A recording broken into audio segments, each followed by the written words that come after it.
Bien, como ya saben, estamos considerando el libro de Jonás. Ya estamos en el capítulo 2 y el tema de este capítulo es la misericordia de Dios hacia Jonás. Decíamos, hermanos, que la misericordia de Dios la vimos hacia Jonás, la vimos cuando Dios escuchó su oración, ¿verdad? Se demuestra la misericordia de Dios en que Dios escucha la oración de Jonás. También se demuestra la misericordia de Dios cuando éste lo disciplina. Y esto es lo que vimos la semana pasada. Consideramos 3 puntos de mucha importancia en cuanto a la disciplina. Y en esta ocasión, la misericordia de Dios se va a demostrar cuando Dios honra su fe. Dios honra la fe de Jonás. Ahora, la pregunta que nos podemos hacer es la siguiente. Sabemos que Dios, cuando hablamos de Dios, estamos hablando de aquel ser supremo. Hay solamente un ser, hermanos, en el universo, y este ser se compone de 3 personas. Son 3 personas en uno. Y cuando hablamos de honrar, en este caso me estoy refiriendo a que Dios acepta o toma en cuenta o también le da crédito a la fe de Jonás. A eso es lo que me estoy refiriendo. Y para que Dios pueda darle crédito o aceptar o tomar en cuenta la fe de Jonás, la pregunta es, ¿cómo es que Dios o por qué Dios está tomando en cuenta la fe de Jonás? Bueno, vamos a leer los pasajes indicados, Jonás capítulo 2, versículos del 4 al 7, y en esta sección vamos a considerar básicamente cómo es que Dios honra la fe de Jonás. Versículos del 4 al 7 dice así: Entonces dije, desechado soy de delante de tus ojos, mas aún veré tu santo templo.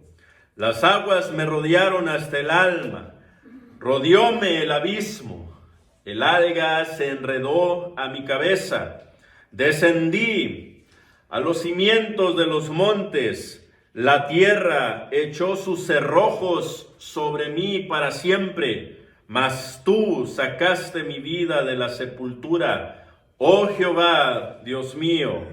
Cuando mi alma desfallecía en mí, me acordé de Jehová, y mi oración llegó hasta ti en tu santo templo. Entonces, en esta sección vamos a ver cómo es que Dios honra la fe de Jonás. Ya decíamos, la palabra honra es Dios acepta o toma en cuenta o le da crédito a la fe de Jonás. Y antes de continuar, hermanos, también tenemos que explicar a qué se refiere con fe. Bueno, hay solamente una fe en la Biblia. Solamente una fe. Cuando usted considera Efesios capítulo 4 y versículo 5, eso es lo que nos dice aquí, ¿verdad? Solamente una fe. Y cuando usted considera el pasaje de ahí de Efesios capítulo 4, puede mirar cómo es que el apóstol Pablo está hablando precisamente en este pasaje de la unidad del Espíritu. Y empieza el apóstol a decir en el versículo 3, solícitos en guardar la unidad del Espíritu en el vínculo de la paz. Y empieza a mencionar, ¿verdad?, la singularidad de cada una. Dice, un cuerpo y un espíritu, como fuisteis también llamado en una misma esperanza. Esto es una esperanza de vuestra vocación, un Señor, una fe, un bautismo un Dios y Padre de todos. Ahí está. Entonces, estos son, hermanos, si usted los cuenta, son 1, 2, 3, 4, 5, 6, 7, ¿verdad? 7 unos que nos menciona aquí el apóstol. Y usted sabe que el número 7 usualmente en la escritura es el número perfecto. Y ahora, bajo esta perfección viene a mencionarnos esta sola fe, una fe, dice allí el apóstol. Bueno, cuando hablamos de fe, la Biblia usualmente, hermanos, la define de 3 maneras. ¿Okay? Número 1, en Judas, en el versículo 3, cuando leemos este pasaje, vemos nosotros que allí cuando habla de la fe o fe, se está refiriendo a la doctrina, a la enseñanza. Y vemos ahí nosotros, hermanos, en Judas, en el versículo 3, amados, por la gran solicitud que tenía de escribirles acerca de nuestra común salvación. Acuérdense que Judas se cree que el escritor fue el hermano de Jesús. Y Judas quería escribir un relato del evangelio de Jesús o de la vida de Jesús. Pero él miró más necesario escribir concerniente a un tema que era igual de importante, pero que era necesario hablar en ese momento. Y por eso dice aquí Judas, por la gran solicitud que tenía de escribirles acerca de nuestra común salvación, me ha sido necesario, es necesario que les escriba exhortándoles, animándoles, ¿a qué? Bueno, a que contiendan ardientemente, ¿por qué cosa? Dice, por la fe que ha sido una vez dada a los santos. Entonces, ahí la palabra fe se está refiriendo a la doctrina de Cristo, se está refiriendo a la enseñanza del Nuevo Testamento, se está refiriendo al Evangelio, hermanos, verdadero. Y esa es una manera en que la Biblia define la palabra fe. Ahora, por otro lado, también, número 2, cuando la Biblia habla de fe, según 1 Corintios capítulo 4, versículo 2, se refiere a fidelidad. Usted puede leer ahí en 1 Corintios capítulo 4 y versículo 2, cómo es que el apóstol Pablo habla concerniente a la fe, y dice allí, 1 Corintios capítulo 4 y versículo 2, ahora bien, se requiere de los administradores que cada uno sea hallado fiel. Es la misma palabra griega, pistis, ¿verdad? Entonces, fidelidad, pero aquí se está refiriendo a fidelidad. Entonces, la Biblia también cuando habla de fe se refiere a fidelidad, pero por último, cuando habla de fe, según Santiago capítulo 1 y versículo 6, cuando leemos este pasaje, hermanos, nos damos cuenta que también cuando se habla de fe se refiere a la confianza. Dice, pero pida con fe, no dudando nada, porque el que duda es semejante a la onda del mar, que es arrastrada por el viento y echada de una parte a otra. Entonces, estas son las 3 maneras en que la Biblia define la palabra fe. Pero ¿cuántas fes hay, hermanos? Solamente una, como ya vimos en Efesios 4:5. Y esa fe se puede definir en cuanto a doctrina, en cuanto a fidelidad, en cuanto a confianza, dependiendo del contexto en el que se está leyendo, ¿verdad? Por eso es que es muy importante que se considere el contexto. Ahora, en el contexto de Jonás, en el contexto de Jonás, regresando a este pasaje, usted puede ver cómo es que aquí, en este contexto, se está refiriendo no necesariamente a la doctrina o a la fidelidad necesariamente, sino se está refiriendo a la confianza, ¿ve? a la confianza que Jonás está poniendo en el Padre Celestial o en Jehová. ¿Ve? A eso se está refiriendo. Entonces, ahorita vamos a tocar más estos 3 puntos, hermanos, pero viendo el versículo 4 y el versículo 7, finalizan diciendo básicamente lo mismo. Y usted puede ver ahí, por ejemplo, en el versículo 4, entonces dije, desechado soy de delante de tus ojos, mas aún veré tu santo templo. Y luego cuando vamos al versículo 7, al final dice, y mi oración llegó hasta ti en tu santo templo. ¿Ve? Ahora, la pregunta que habíamos hecho cuando iniciamos fue esta. ¿Por qué Dios honró la fe de Jonás? ¿Por qué? ¿Por qué Dios prestó oído? ¿Verdad? ¿Por qué Dios aceptó, tomó en cuenta o le dio crédito a la fe de Jonás?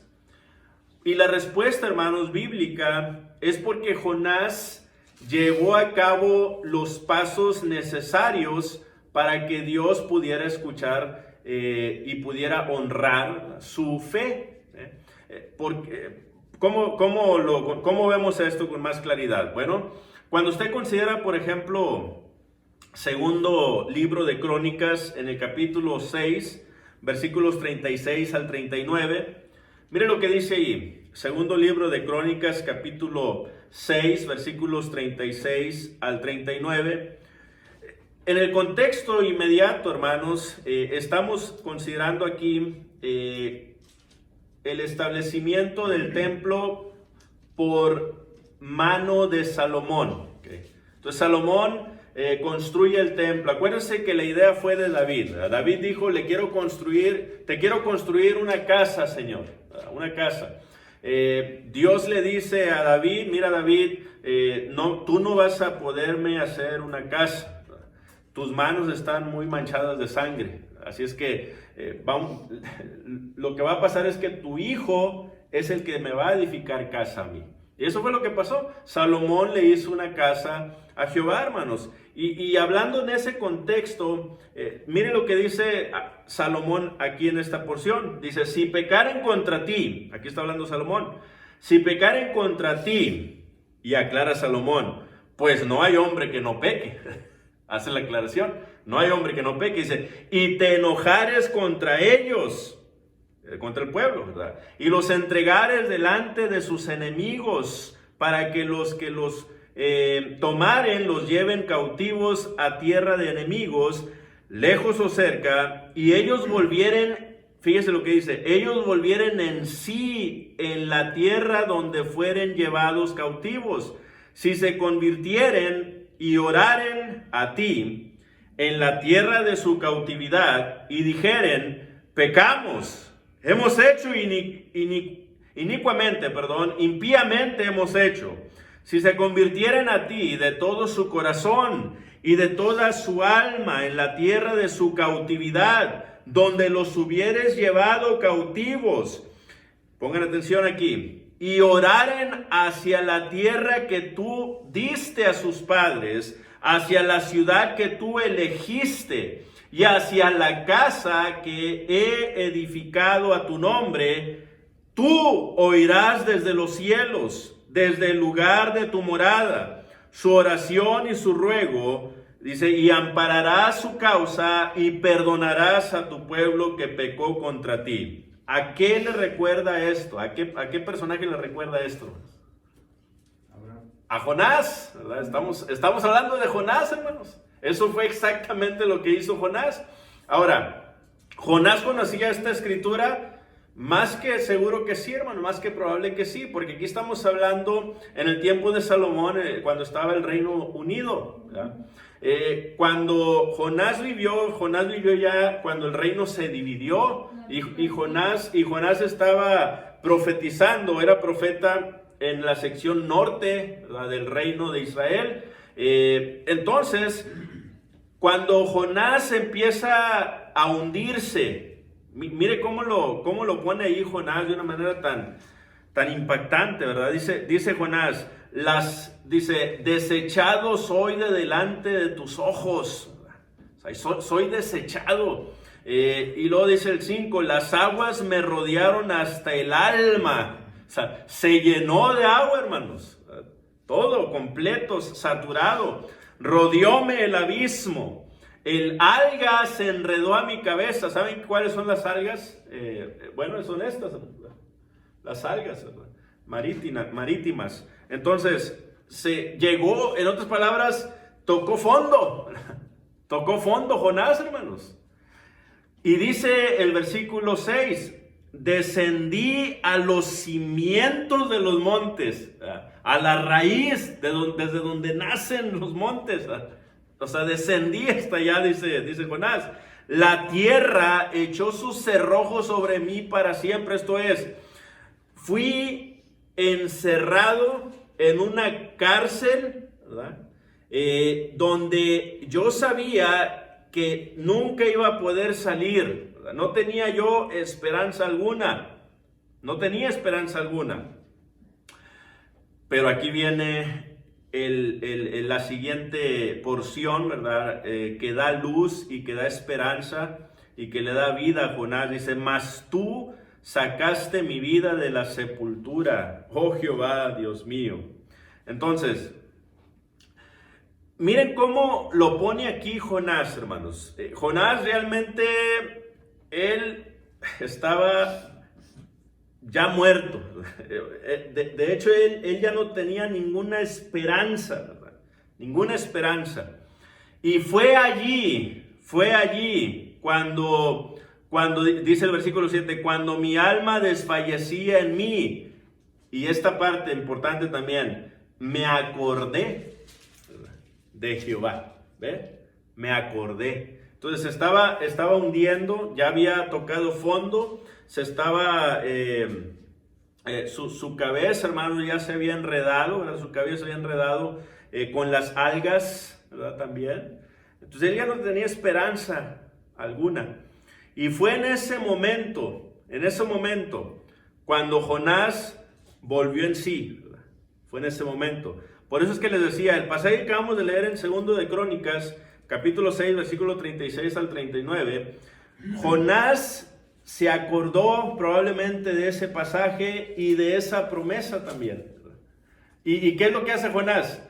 Empieza, hermanos, a orar, pero fíjese cómo dice el 4, mas aún veré tu santo templo, y luego el 7 al final, y mi oración llegó hasta ti en tu santo templo. ¿Por qué? O sea, ¿por qué tu santo templo? ¿Por qué hace mención Jonás de tu santo templo? Bueno, por lo que acabamos de leer en 2 de Crónicas 6, 36 al 39, ¿verdad? Donde dice la porción, y hacia la casa que he edificado a tu nombre. ¿Ve? Cuando hagan oración hacia la casa o a la ciudad, a la tierra. Entonces eso fue lo que hizo Jonás. Jonás estaba acordándose del templo de Jehová e imploró, llevando a cabo este pasaje de 2 de Crónicas 6, 36 al 39. Pero ¿qué persona oraba mirando hacia Jerusalén, hermanos? Y lo hacía 3 veces al día. Daniel, ¿verdad? Exactamente. Ahí en Daniel 6:10, Daniel capítulo 6 y versículo 10, dice, cuando Daniel supo que el edicto había sido firmado, entró en su casa y abiertas las ventanas de su recámara o de su cámara, que daban hacia ¿dónde? Hacia Jerusalén, se arrodillaba 3 veces al día y oraba y daba gracias delante de su Dios como solía hacer antes. Entonces, Daniel, a pesar de que se firmó un edicto que cualquiera que le pidiera a otro Dios que no fuera Nabucodonosor, ¿verdad?, iba a morir. En el momento que se establece el edicto, hermanos, lo primero que hace Daniel es, se mete a su cuarto, abre las ventanas y se pone a orar, pero viendo hacia Jerusalén. Hoy en día, los que hacen eso son los musulmanes, ¿verdad?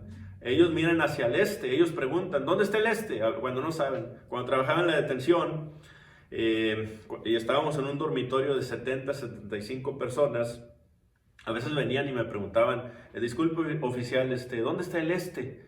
Y ya le decía, no, está para de qué lado. Ah, no, está bien. Y ya ponían su alfombrita, ¿verdad? Y se ponían a orarle a su Dios, hermanos. Bueno, esa idea la agarraron ellos de los judíos. Esa idea la agarraron ellos de los judíos. Los judíos eso es lo que hacían también. Ellos se dirigían a Jerusalén, ¿pero por qué? Porque ahí estaba el templo, ¿ve? Y Jonás cuando se estaba hundiendo, ya cuando había tocado fondo, hermanos, dice, me acordé e imploré hacia el templo de Jehová, hacia el templo, hacia la casa de Dios. Y ahora, estamos viendo, hermanos, cómo es que por haber hecho lo correcto, entonces Dios toma en cuenta, ¿verdad? Dios, decíamos, honra, acepta, le da crédito a esa oración que Jonás hizo porque lo hizo con fe. Lo hizo con fe, es decir, con plena confianza, sabiendo que el único que realmente le podía ayudar era Dios. Hermanos, y realmente el único que nos puede ayudar en nuestra vida es Dios, es Dios. Y el problema es que en ocasiones pensamos que tenemos otras opciones. A veces pensamos así, que tenemos diferentes opciones. Es que a mí me ayuda mi trabajo, a mí me ayuda mi familia, a mí me ayuda, no sé, ¿verdad? Yo solo me ayudo, no sé, etcétera. Entonces siempre estamos pensando en otras personas o en otras cosas que nos están trayendo la ayuda, pero al final, hermanos, el que realmente te está ayudando es Dios, ¿verdad? Porque cuando se quita todo esto, cuando todo esto ya no está contigo, ¿qué es lo único que te queda?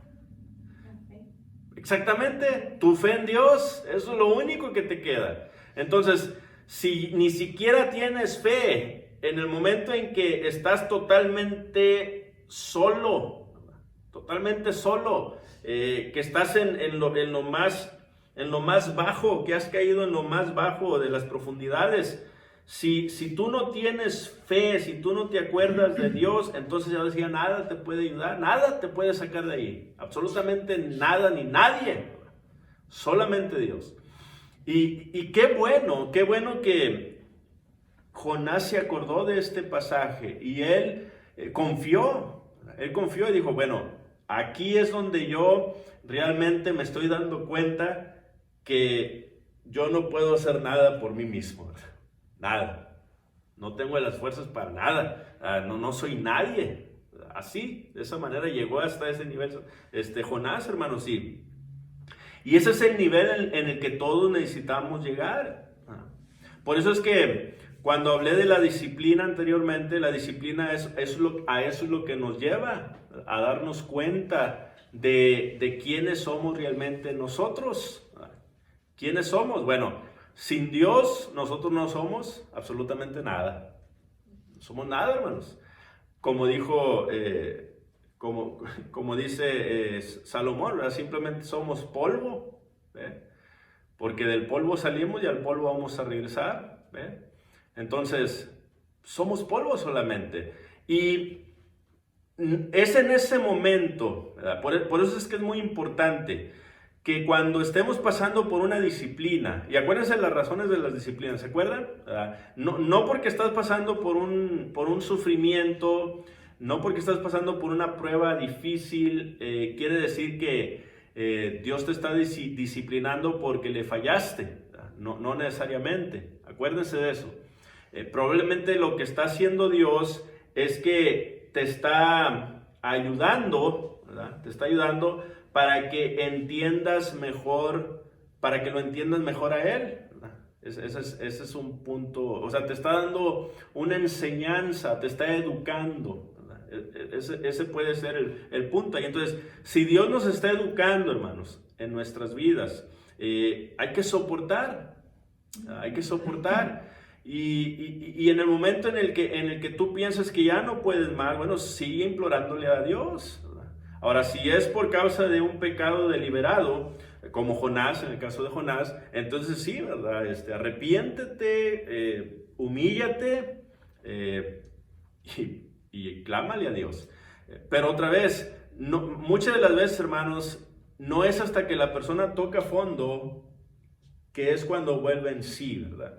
Lo mismo le pasó al rey Nabucodonosor, ¿se acuerdan? O sea, él se enalteció y Dios lo humilló. Y a tal grado que comía hierba como los animales, ¿verdad? Y de repente, ¿qué fue lo que pasó? Volvió en sí y se dio cuenta en el estado en el que estaba y dijo, no, voy a regresar a mi reino. Dios lo restituye en su reino, hermanos, y le da la gloria a Jehová. ¿Ve? Entonces, otra vez, ¿qué de nosotros? Bueno, ¿queremos que Dios honre nuestra fe? Pues sí, ¿verdad? Queremos que Dios tome en cuenta nuestra fe, pero la fe, hermanos, este es el punto en el que también quería llegar a continuación. La fe tiene que ser una fe genuina, una fe bíblica, una fe, hermanos, de acuerdo a la Escritura, de acuerdo a como Dios la estableció, porque solamente, explicábamos ya anteriormente, hay una fe, ¿verdad? Hay solamente una fe. Entonces, regresando a esa porción de la fe, hermanos, en primer lugar, tú tienes que estar seguro, ¿verdad?, que estás siguiendo una doctrina o estás siguiendo la doctrina verdadera, que estás predicando la doctrina verdadera, que estás sufriendo por causa de la doctrina verdadera, ¿verdad? Eso es lo primero. Tú tienes que estar bien seguro de eso. Ahora, cuando leemos, por ejemplo, segunda Timoteo, en el capítulo 4, y vemos nosotros, por ejemplo, en el versículo 3, segunda Timoteo capítulo 4, versículo 3, dice allí el apóstol, ¿verdad? Porque vendrá tiempo cuando no sufrirán la sana doctrina, sino que teniendo comezón de oír, se amontonarán maestros conforme a sus propias concupiscencias. Entonces, lo que quiero sacar de aquí, hermanos, de este pasaje es lo siguiente, que tú tienes que saber que debes de sufrir por la doctrina, ¿verdad? Eso es lo que tienes que saber. Si tú no estás sufriendo por causa de la doctrina de Cristo, entonces tu fe no es una fe genuina, ¿verdad? No es una fe verdadera. ¿Okay? Tú necesitas sufrir primeramente, ¿verdad?, por causa de la doctrina de Cristo. ¿Okay? Ahora, otro punto también, Tito capítulo 2 y versículo 1. Tito capítulo 2 y versículo 1 dice, pero tú habla lo que está de acuerdo con la sana doctrina. ¿Ve? Entonces no solamente vas a sufrir por causa de la doctrina, sino que también tienes que predicar la sana doctrina. ¿Ve? Tienes que predicar la sana doctrina. Pero para esto, tú tienes que saber cuál es la sana doctrina, lógico. Porque hay mucha gente que dice, bueno, yo creo, ¿verdad? Yo estoy siguiendo la sana doctrina, yo la predico y yo la sufro. Hay gente, hermanos, que honestamente está sufriendo y está predicando una doctrina. Sí, es cierto esto. Pero por otro lado, tenemos que cerciorarnos que la doctrina en la que nosotros estamos, la que nosotros estamos siguiendo, por la que nosotros estamos sufriendo y la que nosotros estamos predicando, sea la doctrina verdadera. Porque de otro modo, pues tu fe sería una fe, pues vana, ¿verdad? Una fe vana. Entonces tú necesitas una fe genuina, tú necesitas una doctrina genuina y solamente hay una doctrina. Ahí es lo que nos enseñó precisamente ahí Judas en el versículo 3, ¿verdad? Está hablando de una doctrina. ¿Y cuál es la doctrina? Bueno, la palabra doctrina simplemente quiere decir una enseñanza, hermanos. También podemos decir, está hablando del evangelio de Cristo, ¿okay? Y solamente hay un evangelio, solamente un evangelio. Ahora, El apóstol Pablo ya nos había mencionado en el capítulo 4 de Efesios, ¿verdad?, la unidad del Espíritu. Y cuando tú miras aquí estos pasajes del versículo 4 al versículo 6, bueno, aquí, hermanos, se encierra lo que es la doctrina verdadera. La doctrina verdadera se compone de un cuerpo. Esto es, según Efesios 1, 22 y 23, está hablando ¿de qué? De la iglesia. Cristo es la cabeza de la iglesia, la cual es su cuerpo. Entonces, tú necesitas saber que a la iglesia a la que tú perteneces sea la iglesia bíblica. Eso es lo que necesitas saber. Porque si es la iglesia bíblica, entonces esto quiere decir que que tú vas a tener el verdadero espíritu en ti, ¿verdad? El verdadero espíritu. Y ese espíritu, lógicamente, se adquiere a través de ese bautismo que hay solamente, ¿verdad? Un bautismo. Ahora, en la Biblia, hermanos, ¿cuántos bautismos aproximadamente encontramos en la Biblia? ¿Verdad? Empezando con Juan el Bautista, ¿verdad? Está el bautismo de Juan el Bautista, ¿verdad?, que realizaba Juan el Bautista. Y el bautismo de Juan el Bautista era para arrepentimiento y para perdón de pecados. Y luego más adelante vemos nosotros que Jesús, hermanos, viene a decirle a sus discípulos, de un bautismo tengo que ser bautizado, ¿verdad? Pero no está hablando de un bautismo en agua, ¿verdad?, porque esto ya lo había realizado él cuando se bautizó con Juan el Bautista, sino que está hablando de ese sufrimiento el cual él tenía que llevar a cabo, o sea, llenarse, hermanos, de todo del pecado del mundo para que viniera este sufrimiento, ¿verdad?, total en su persona. De ese bautismo estaba hablando el Señor ahí. Entonces, pero más adelante también vemos nosotros el bautismo por el Espíritu Santo. Cuando llegó el Espíritu Santo, dice que fueron investidos de poder desde lo alto, fueron llenos del Espíritu Santo, fueron bautizados por el Espíritu Santo, ¿verdad? Hechos capítulo 2. Y luego más adelante vemos nosotros, hermanos, también cómo es que llega ahí en Hechos 2, versículo 36 en adelante, ¿verdad?, llega ahora sí lo que es el bautismo del Nuevo Testamento, el bautismo de Cristo, ¿verdad?, que se realiza para poder así adquirir el perdón de tus pecados y ser añadido, según el versículo 47 de Hechos 2, a la iglesia, ¿ve? Por Cristo mismo, ¿ok?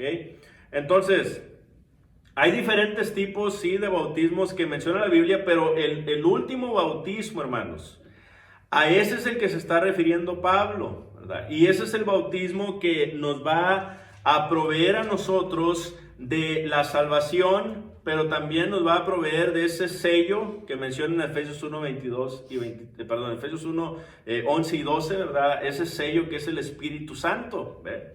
Entonces ese es el Espíritu Santo que recibimos como un sello, como una seguridad de que ya somos hijos de Dios, ¿ve? Y cuando tú te das cuenta de estas cosas, ¿verdad?, y tú sabes que estás estás siguiendo la verdad bíblica, entonces tú vas a saber que estás en la doctrina verdadera. Y es allí cuando tu fe, ¿verdad?, empieza a ser, decíamos la palabra, ¿verdad?, aceptada, ¿verdad? Empieza Dios Dios te toma en cuenta, ¿verdad? Dios le da crédito a esa fe. ¿Por qué? Porque estás en la doctrina verdadera. Pero también, no solamente se trata de eso, sino que también, número 2, se trata de fidelidad. ¿Y qué es fidelidad? Bueno, es serle fiel a Dios, serle fiel a su palabra, hermanos, ¿verdad?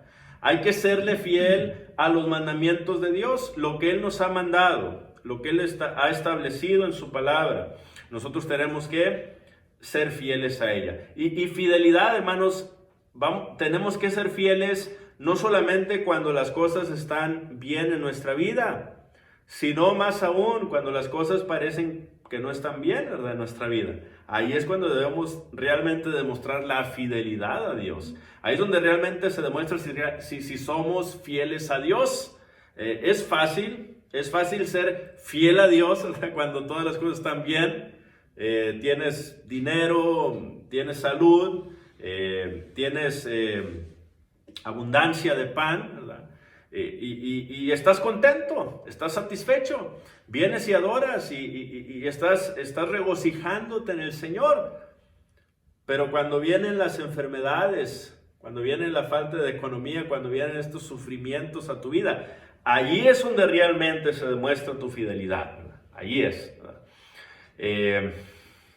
Y ese es un punto muy importante. Entonces, estar en la doctrina verdadera, serle fiel a Dios en las buenas y más aún, ¿verdad?